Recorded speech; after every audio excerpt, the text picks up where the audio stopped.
Okay, welcome everybody to the spinoff brought to you by the Scarlet and the Cream Husker podcast. I am your host, Brian Knutson. With me today is a special guest. She is a five-time national boxing champion. She is number two on Team USA for boxing. This woman has done so much for the Omaha community, just the state of Nebraska alone. We'll get into those accomplishments as well. But welcome, Brittany Parker. Thank you so much for being here. Thank you. Thank you for having me. All right, so we'll dive right into it. I want to this should be pretty simple. This will let me get to know you, let my audience get to know you.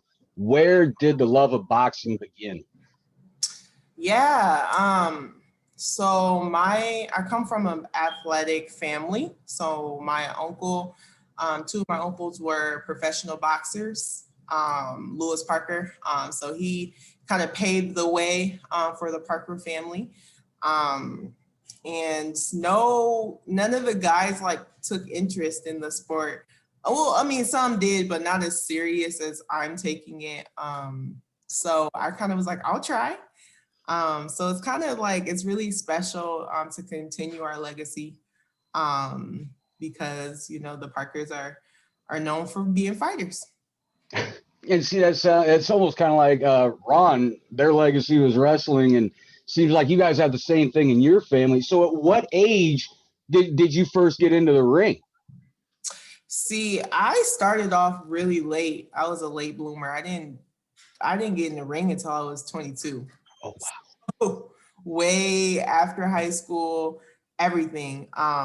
It was when I don't know. I was a single mom. I was stressed out. I just needed a positive outlet because it was almost like I was conflicted. Like I knew I could do more than what was like lies within my current situation, but I didn't know how to be successful and move into that direction. And my uncle was like, "Remember boxing?" And I was like, "Let me try it." And that's my story.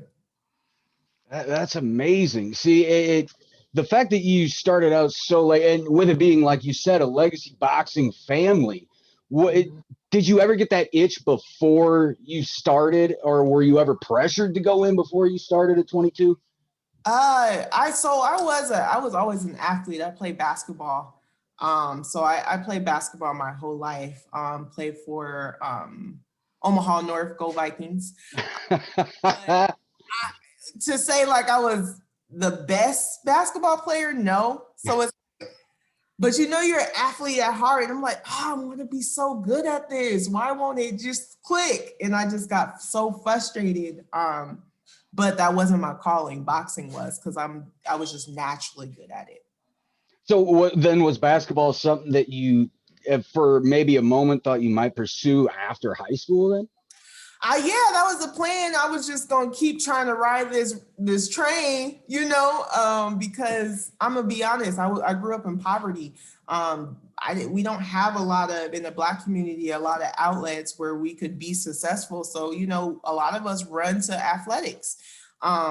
We see these millionaires making millions of dollars and being able to take care of their family. Why not try, right? I wasn't given a lot of other directions or a lot of other, avenues to be successful. So I was just doing the one thing that I thought that could get me there, not knowing that like, okay, this is not it for you. So I thought I was, but I got pregnant senior year and that put to everything. So, I was devastated and it wasn't until like my uncle encouraged me like, hey, life is not over. You're still young. You can still achieve your goals. And I'm so glad I listened because I'm here now. yeah, you're number two on Team USA. I mean, no big deal. Let's I've only come this far, and ultimately, I would assume that the strive is to be number one on Team USA. Oh yeah, that's so.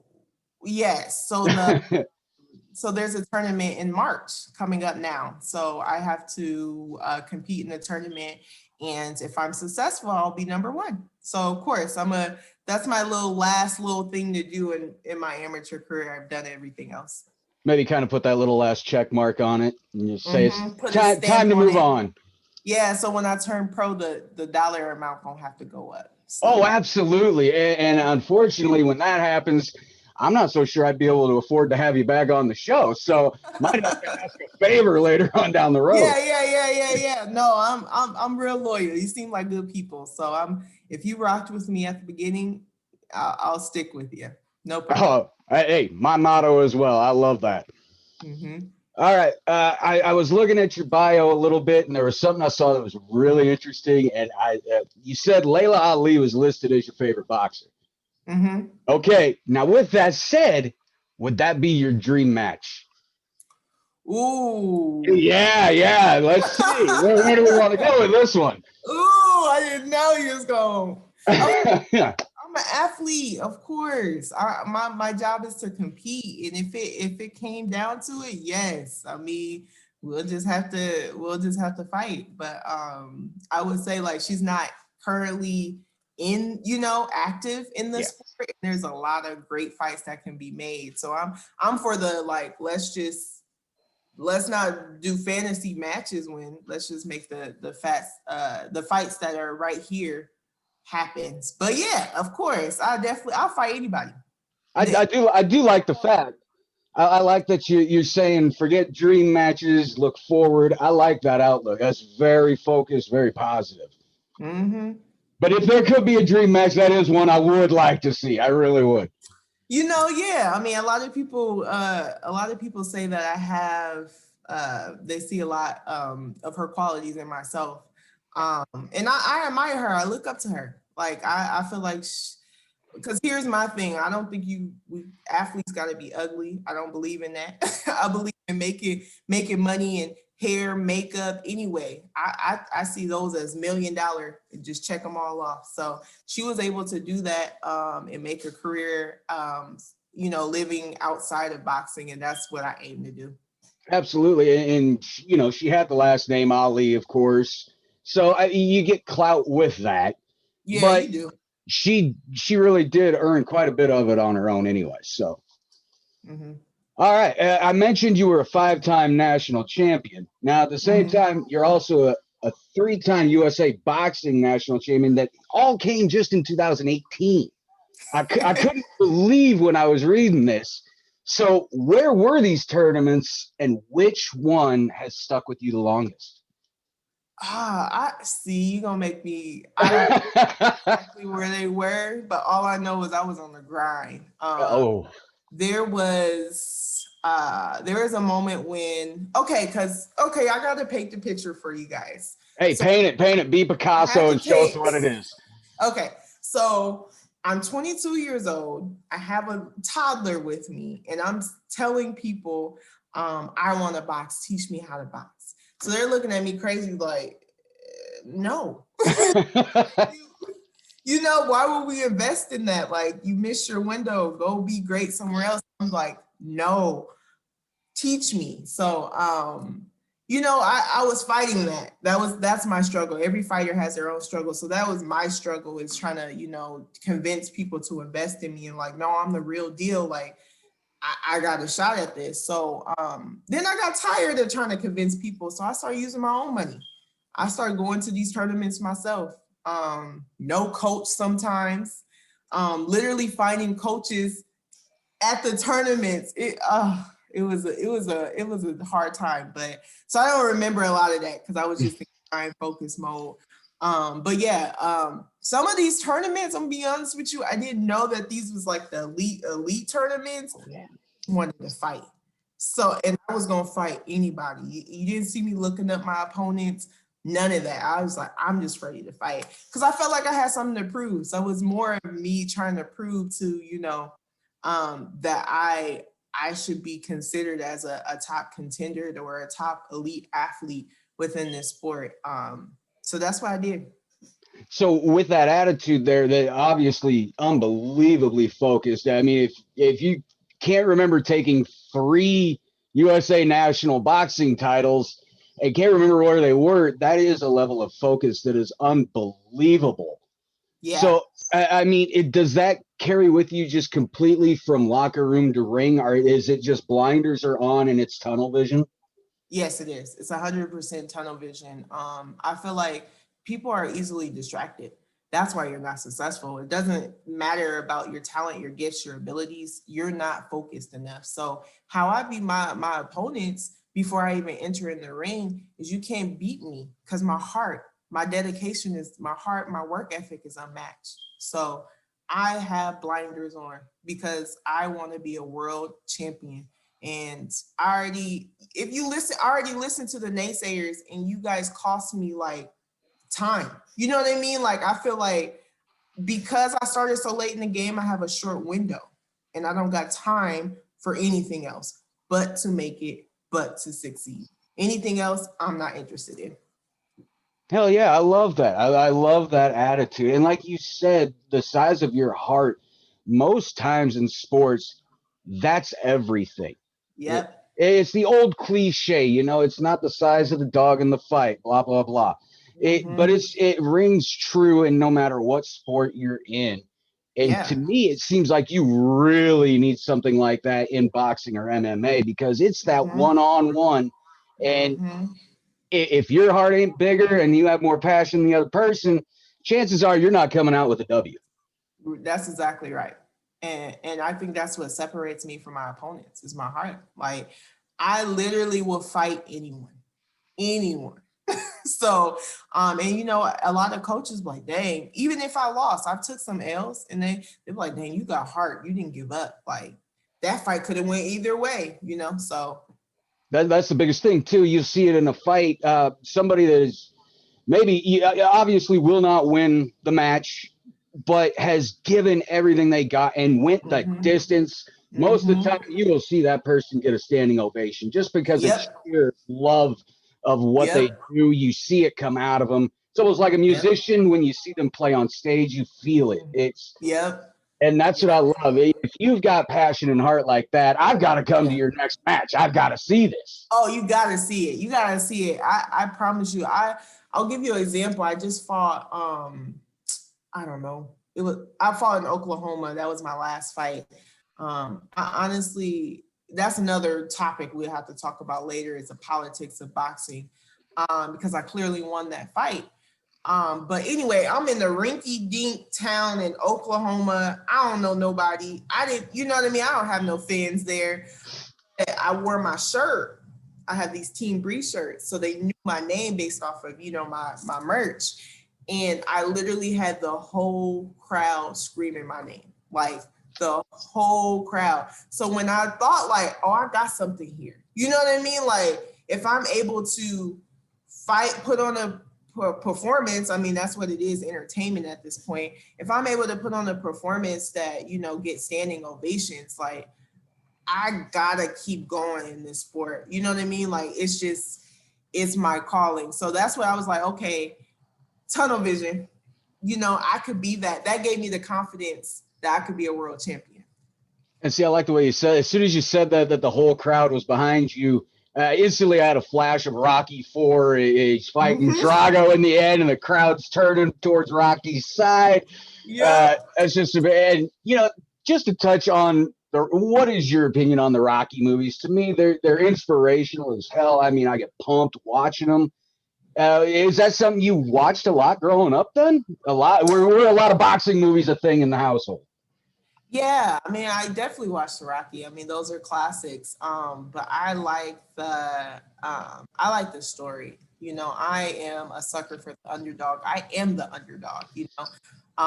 When people see me, because I like makeup, I like eyelashes. When they're like, "Oh, she can't fight," you know what I mean? Then it's like when I get in the ring, oh, okay, like you in a fight. So I love an underdog story. So yeah, I did watch Rocky, but I ain't gonna lie, I feel like movies and stuff is a waste of time. Why live through a someone else that's living their dream? Go out and chase your dream. So I use stuff for inspiration. Like if I'm down, I'll watch it and be like, okay, Brittany, pick yourself up. But I'm not a big movie TV person. Well, yeah, you can't say that though, because I did see in your bio you are partial to Disney animation movies. Okay, well, I love that. But you know how people just watch all the movies that come out and okay, but I love Disney animated movies. Why are you telling my business? I couldn't help it because the funny part is my wife and I, we have a 17 and 16-year-old son and daughter, and they grew up with the Pixar movies, and now I think I love them more than they do. I do. Okay, so I used to take my son, you know, so he was my cover. I took my son to, you know, when the movies was a thing pre-COVID. We would go out and watch the movies and he would fall asleep. And I'll be watching the movies, but now I don't care. Disney Plus saved me. Now I can just watch as many as I can with no judgment. That's right. I've got Disney Plus myself, and it is you got that guilty pleasure there, and nobody needs to know, but unfortunately now everybody's gonna know. Thank you for that. Hey, no problem. I outed myself at the same time, so it's okay. I don't know. You know, I don't care what people think, but yeah, but the typical, I gotta watch every movie that come out. No, I use movies for motivation. Other than Disney, and those are usually like my Sunday chill day. I had a crazy week of training and work, so that's my guilty pleasure. I always found Monsters Inc. to calm me down when I needed it. So, man, you can't go wrong. Never. You can't go wrong. John Goodman, Billy Crystal, you gotta love it. You gotta love it, man. All right, we'll move along now. I kind of got off track, and that's why I call it the spin-off, because I'm going to spin off at times. It's okay. All right, so you're talking about turning pro, and that's coming up this year from what I read in your bio. Yeah. What kind of nerves followed that type of decision? What ultimately led to, I've done everything I can in the amateur field, it's time to move on? I mean, it's just that there's nothing really else other than USA. You know, if I get number one, I'll get to, you know, travel the world in boxing, and that gives you a great experience. But then after that, there's nothing left. That's the pinnacle, you know, in boxing. So it's like, as an amateur, I hope that's everyone's goal, you know, because this is not, I mean, it's not fun, you know what I mean? Like, yeah, I don't think people want to get hit in the head and body constantly.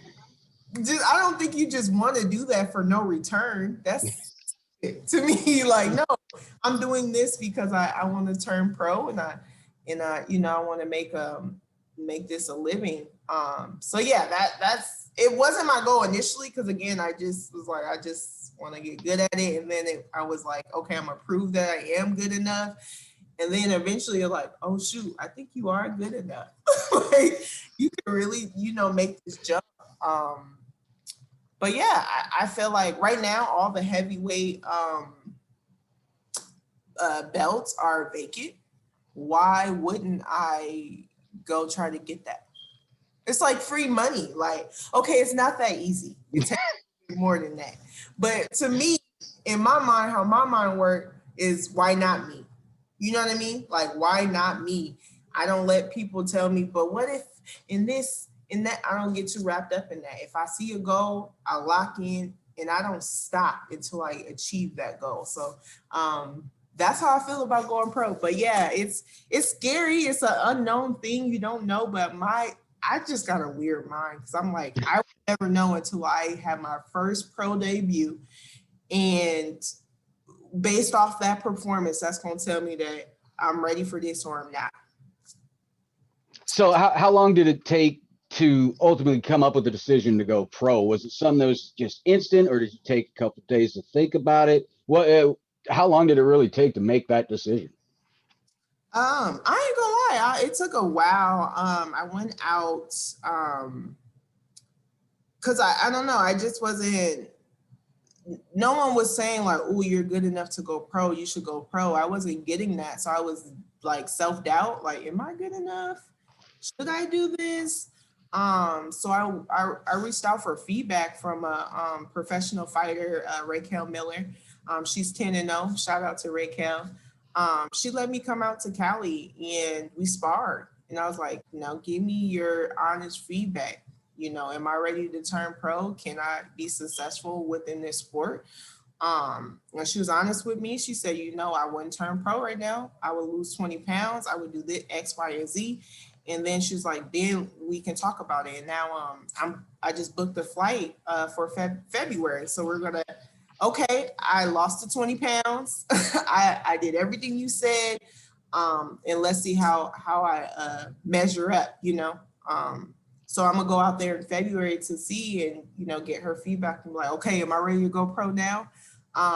But to anybody that's watching, no one set that up for me. No one, no one was like looking out for me. I had to look out for myself. I made that connection myself. I reached out to her, and it's a gamble. I don't know her. She don't know me really. But she opened her home to me. She let me stay with her. She showed me around her city.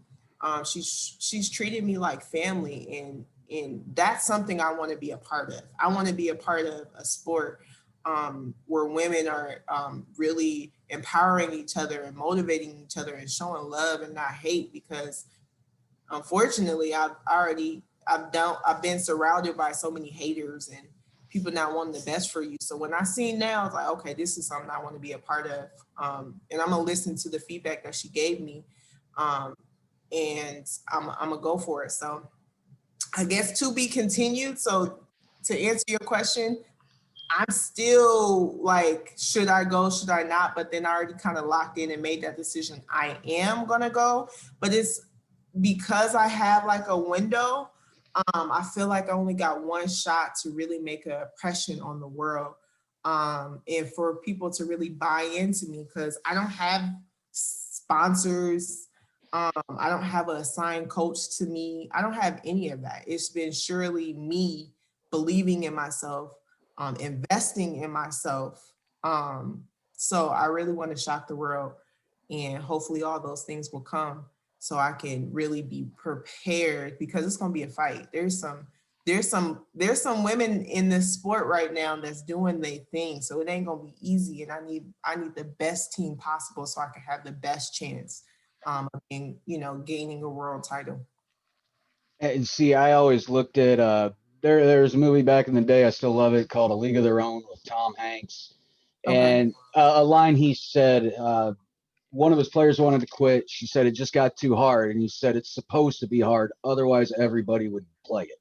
Mm-hmm. Mm-hmm. And that's the truth for any sport. If it Mm-hmm. was easy, everybody would do this. Mm-hmm. It's hard. I swear it's hard. I've invested blood, sweat, and tears into being where I am now, and I know it's going to even be more sacrifice to get to that level, but I'm ready for it. And see, I'm going to spin back to what we were talking about, one of your tournaments, politics and boxing. Mm-hmm. So just elaborate on that. What is the politics of boxing then? Lord. I think we got enough time. Okay. If you say so. No, we gotta play the sport. You can't be cherry picking. You gotta fight anybody that's, that's a top name. The top people gotta fight the top people. There's no behind the scenes smoke and mirrors and making deals outside the ring. Come on, we all know that happened. Quit playing. Like, I'm a realist, and there's some amazing women right now in boxing that's kind of being shut out. They not getting those top fights or those big opportunities, and I don't see why not. Because if someone's willing to fight and willing to make this their career, give them the opportunities. So, we got people trying to set up fights, basically use my name that I'm on Team USA to, catapult their career and stuff like that. I didn't know this because being an elite fighter is so new to me. A lot of the elite fighters don't fight in showcases because they already know they're gonna get robbed. They already know, like, they already know it. Like, nah, they just gonna my name. They don't fight in showcases. And I'm different because I still need that experience. Like, I'm good, but I need to be a more technical fighter. You know what I mean? I just got that natural gift and talents, but it need to be cleaned up. It need to be sharpened. I'm not stupid. So I need the experience. So that's why I'm willing to fight anybody, even though my name is on the line. I'm not gonna shield my record. I got losses. I'm not afraid to say I do, but can I be real? Some of those L's ain't really L's. Like I beat women the whole fight. And how did I lose? Like, I don't get it. There's fights where these women are bloody, all bloody, and I come out looking like this, and I lost. Make sense to me. You know what I mean? It doesn't. It makes absolutely no sense. You see it in UFC sometimes as well. And man, I'll tell you, the crowd lets them know when they know they got screwed. Yep, exactly. I can't even imagine how that feels either. When you know you've won, you know you've done everything possible, and you get robbed. Like, what is that feeling? Oh my gosh. Talk about heartbreak. Because you got to put in perspective all the sacrifices I make for fights. Some of these fights I was paying myself, my own. I am a single mom. When I say single mom, I mean single. No child support, no welfare, no nothing. Like, it's just me. So if I'm willing to invest my money into my dream and you rob me from it, and you know that like I was supposed to win, oh, that's painful. Sometimes I cry. I ain't gonna lie, like, that hurt. Because you be like, but I won though. I remember the last time I looked at my coach like, but I won. So, it's just like, hey, shake it off. We on to the next. And I ain't gonna lie. I told my coaches, teach me how to knock these females out, because I'm done playing with y'all. They was like, the way you don't get robbed is you knock them out. So I've been learning how to knock females out. So stay tuned. Good. That's what I want to see. And how can they obviously can't rob you if the other person. You can't rob you if you knocked out. You can't swing that one. So that's how you beat that one.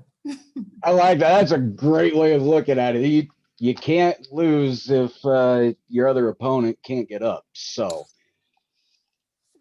all right, we'll go ahead and switch out of the sports world. I really wanted to talk to you about this. You are the CEO and co-founder of Brittany's Balance. Yeah. What is Brittany's Balance? Let me and the audience know, where is it? What is it? Where did it start? How did it come to fruition? Yeah, no problem. So it really stemmed from just being a Black woman. Being a Black woman in America is exhausting. It's no one really invests in us, in our well-being, but yet we are the go-to for culture, art, education, everything, but no one's investing in us. So my realm is health and wellness. I have a motto: if you invest in your mind, your body, and your soul, you can achieve anything. You will be the best you. And if you're the best you, you're going to make your partner better. You're going to make your children better. And ultimately, our society is going to be better, right? But I researched, I did my market research. There is no wellness program designed for Black women. That is crazy to me. So I said, well, then I'll create one. So me and my friends, we got together and we created a wellness program, a wellness business that stems to teach Black women how to be healthy. We're teaching you nutrition, physical fitness, about meditation, talking about the taboos about therapy, and just really being real in our language with our culture.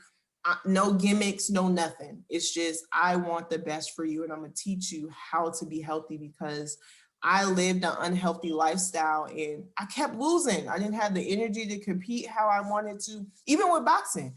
That was my biggest struggle, is like food. That's how I was like an emotional eater. That's how I dealt with the stress of the world or my life or whatever. I just ate my feelings away. And I talk about that and overcoming that. And then I feel amazing. When I tell you I feel amazing, I look amazing, I have three things going on. Boxing, which is going very well. The CEO of Brittany's Balance, which is thriving. We're killing it. And I'm also a housing director. Like, these are top tier, professions, and I'm excelling in all of them. How do you find the time for all this? Balance. So it's called balance. So it's really me selling you at a reasonable price, because I want it accessible to everyone, my lifestyle.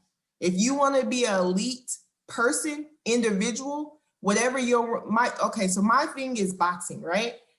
But find your purpose, find your niche. God gave us all gifts and talents that if we just like invest in them and go in that direction, we'll be successful.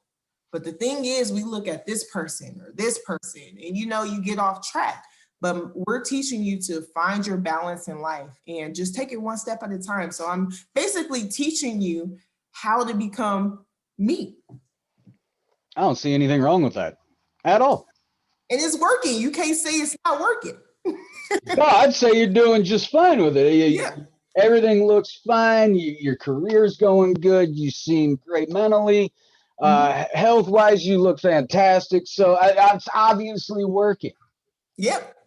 So I a lot of people would keep that to themselves, but I really have a passion for my community. And I want to show the world, on every platform that I can, that Black women are always worth it. And we need to invest in ourselves and make people realize and treat us as such. So I stand by that. And I want to help other people, because I struggled. It took me about 10 years to get to where I'm at mentally, physically, spiritually. I just had what if we give this to little Black girls? What if they just start out like this? The sky's the limit, right? So that's the mission of Brittany's Balance. See, that's amazing, because it's truly something that's huge for the Omaha community. Oh, and obviously it's statewide as well. Am I correct in saying that? Yes, we are nationwide. And so how does somebody get in touch that wants to be in touch with you for Brittany's Balance? How would they go about it? We have our website, Brittany'sBalance.com. We're on all social media platforms, Facebook, IG, and it's Brittany's Balance. You can literally Google us if you forget that, just Google Brittany's Balance. We have, right now, we just dropped the athletic line. We have amazing programming coming out. Like beginning of this year, we just have some amazing things coming in store. So definitely be a part of this community. So I want to be specific that it is specifically for Black women, but we are not excluding anyone. It's amazing programming for anyone, but there's just certain things that Black women have to face, like high blood pressure, diabetes, insecurity about, their body, because we're built a certain way. So there's things that we do address that specifically identifies the needs of Black women, but it's for everybody. So, it's inclusive, and we want male, female, whatever you identify as, to support the mission and the movement. That's an awesome statement. It just seems like you don't get that a whole lot with very many businesses or corporations, what have you. They almost kind of want to just keep their mouth shut when it comes to anything controversial. But it seems like you guys, everything's just right out in the open. You're an open book. You need to know anything, just ask. Yeah. But that's how I am, though. I'm not my whole thing is I hope to prove, and I pray that this becomes a multi-million-dollar business, so I can show, because that's what people deem as success, even though I feel like I'm successful without the million yet, is that you can be successful without stepping on people's necks, stepping on people's backs. We want to do business well. So every time in our business meetings, I'm checking us. Hey, is this within the line of our mission? Why are we doing this? Because I want to do business right and do it well. Absolutely. And next time we have you on, I think what we should do is you're going to have the women's heavyweight boxing belt. Yep. So we'll have that on your shoulder in the background. I think by Yep. that time we may even be able to get you a Floyd Money Mayweather back and just fill it up with some cash. We'll have that sitting right next to you. Yes. I like that idea. I think that backdrop would look really good for you. The belt sparkling. I can see it. Oh, yes, me too. All right. So kind of staying on the same thing here. What led to the decision to transfer into a nonprofit organization? Yeah, I mean, because I just feel like no one really was investing in Black women. Like I feel like I really want my overall vision is to have a wellness center with like a juice bar, a nutrition station to really amplify our mission. And I want to teach, little Black girls that this is okay. This is living. You don't have to live within the struggle and eat struggle meals, and that stuff is trash and it's terrible for you. So I want to set the tone for them, because children, when you set that tone for them, they only expect what they were accustomed to, right? Naturally. And they're going to require the people around them to treat them as such. So to do that, we have to do the nonprofit. And my thing is, if you invest in people, that's the biggest thing I ever did, was invest in people. I'm able to travel the world like, hey, I'm coming out, just off the strength of being a good person. I got to give that back to my community. I got to teach that to people, because society's not doing it. They got people mind going crazy. And I just want to invest back into my community, because we're not going to be here forever. But what does your legacy say? So that's more of a legacy thing. I want to leave a legacy for me and my son, and help as many people as I can. And they say good things happen to good people. So Yeah. you keep this up. I think you're going to tally up those nice check marks, the man upstairs. And I think what we just talked about for your backdrop, that's really starting to It's come in more coming. clear. It's coming to fruition. I feel it. Thank you. Thanks to God. Absolutely. All right. I wanted to bring this up, and I wanted to let you explain this all to everybody, because Okay. I would not do this any justice whatsoever. So, Okay. what award was it that you were honored with this past year in 2020? Yeah, I was awarded. Oh, I believe if I get the letters correct, it was the YNPN Go. yes. Okay. There So we go. I thought I would butcher that. you're good. I'm sorry. I'm going, and I want to apologize for that organization that gave me the award. Don't take it offensive. I don't do anything for awards, so you have to understand that. So when these awards came, they were just a surprise to me. I was like, oh, I get an award for being a good person. Cool. But it's basically the youth and nonprofit. I also work for an organization, the Women's Center for Advancement. We help victims of domestic violence, sexual assault, and harassment. And my job is to help them get housed. So if they're in that situation, I try to make their life as easy as possible, and then try to get them on the path of self-sufficiency. So because I do that work and all the Brittany's Balance and everything that I had going on, they presented me with like, basically you're killing it in the nonprofit the area. So they presented me with that award. Really high prestigious award that I appreciated. And then they also won the Trailblazer of the year from another organization. Women's Winning is what it's called. And basically the same thing. They was just like, they just saw I don't know, 2020 was my year. I know it was a pandemic, but like I didn't let anything stop me. And I got an award for just basically doing all the things I were doing. But again, those were shockers. I didn't even know. Like, people nominated me, for these awards, and I just don't do anything for awards or for recognition, but I just do what God, this is my purpose. This is why God put me on this earth, to help motivate and inspire people. And I noticed that people only really pay attention to you when you're successful. So I'm pretty sure that's going to come too. But I've been saying the same thing and doing the same things for years. I just now have a platform.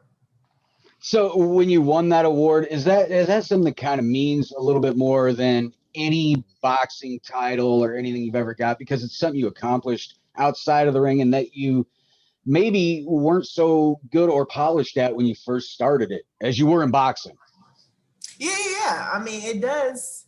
It does mean something because it's like, although I don't do it for recognition, it feels good. Like, okay, somebody recognized the hard work I'm putting into because um, it's so easy to fly under the radar and be, I'm just going to do enough. You know what I mean? I'm going to do enough to, keep my job, or I always go above and beyond. And it just feels good that someone recognizes that this is a part of me. So I'm always going to be that person, but it's like a good, like, oh, okay, Brittany, it fills your tank again, because we're human, we get weary, we get low, and we need those boosts. Us good people that want to do good things for our community need those boosts. So awards and those things are necessary just to keep us going. That's amazing. All right. Now let's see. We talked about your boxing career, where you would like to be in the realist sense, the way you could see it play out. Where do you see your career in the next 3 to 5 years? Oh, okay. 3 to 5 years, easy. I like that. I like that you said it was easy. I like that you thought of this. Yes. Oh, yes. I have a 5-year plan. Don't worry about it. So I'm gonna definitely be a world champion. That's not gonna take too long. And I say that, yeah, that's not gonna take too long. I would be honest. I feel like I'm that one. And then I'm gonna have, major endorsements. I'm gonna be in an action film. Like, I like when Ronda Rousey made that transition. There you go. I like that. I think that would be a good look for me. Um, so I have to sprinkle that in there. But then I want to be a full-on entrepreneur. Brittany's Balance, we would have in the next 3 to 5 years, I'm pretty sure we'll be a franchise. We want to put these in every Black community that we can, every hood, every ghetto, because I want to venture off into maybe even a grocery store where we're providing fresh produce to people in need in poverty areas. But yeah, those are the two things that I really want to do, and just keep my faith spiritually. But yeah, that's it. I really that's going to take, those are two big goals, so it's going to take a lot of work in between there. So that's where I see myself, a world champion, a full-on entrepreneur, in my business thriving. That I could not imagine a better outcome. Yeah. I really couldn't.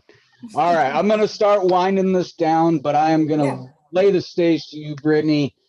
Let everybody know where they can find you, what fights you may have coming up, what's going on with your business with Brittany Balance.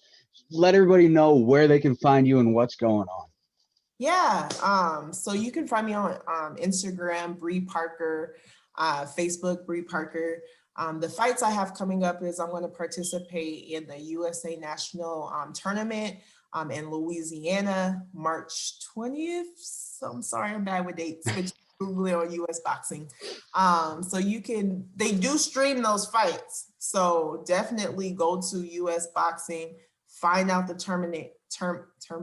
Wow. Sorry, words hard for me. Speaking, but yeah, find out those details, or you can follow me on social media because I will put it on my bio where you can watch me if you just want to watch my fight. That's okay too if you want to be Team Bree. Also, you can get your Team Bree merch. Promoters care about people that already have a fan base, so let's build Brittany, my brand. If you want to see me in more fights, request it. But yeah, that's what we got going for Brittany's Balance. We have wellness programming coming out. If you know someone that needs encouragement, especially it's been a tough year for everyone, please, if it's not even for yourself, gift it to someone else. But you can find us at Brittany'sBalance.com or on social media, Brittany's Balance. Awesome. Brittany, thank you so much for this today. This has been one of the funnest ones I've done so far. You gave me so much to talk about, and there was so much to talk about before we even started. So this ended up amazing. I am so thankful, and I'm going to end it with the easiest toss-up I can give anybody, and I'm going to do this every episode, thanks to Houston Alexander. All credit to you, my man. What is your favorite color, Brittany? My favorite color is purple. I like it. Now, let me ask you something with that. With the favorite color being purple, is that any impartialness to Prince and Purple Rain? No, royalty. I'm a queen. I like royalty. I like it. All right, Brittany. Prince was before my time. I'm a 90s baby. Oh, that's okay. That's okay. We don't judge anybody here for anything. So that's okay. Good. Okay. Brittany Parker, thank you so much for being here today. Her favorite color is purple, and that's pretty much the color she lays on people's faces in the ring. So it works out. Yes. So, Brittany Parker, thank you so much for joining me here today. This has been The Spinoff, brought to you by the Scarlet and Cream Husker podcast. You can find us anywhere podcasts are, iTunes, Spotify, take your pick. You can find us on pretty much any social media. I know right now we're on Twitter at the Scarlet Cream. You can find me at Knutson_Brian on Twitter. You can find this video on my YouTube channel, Brian Knutson on YouTube. Brittany, thank you so much, and I hope to have you on again soon. Take care, everyone. Thanks for watching.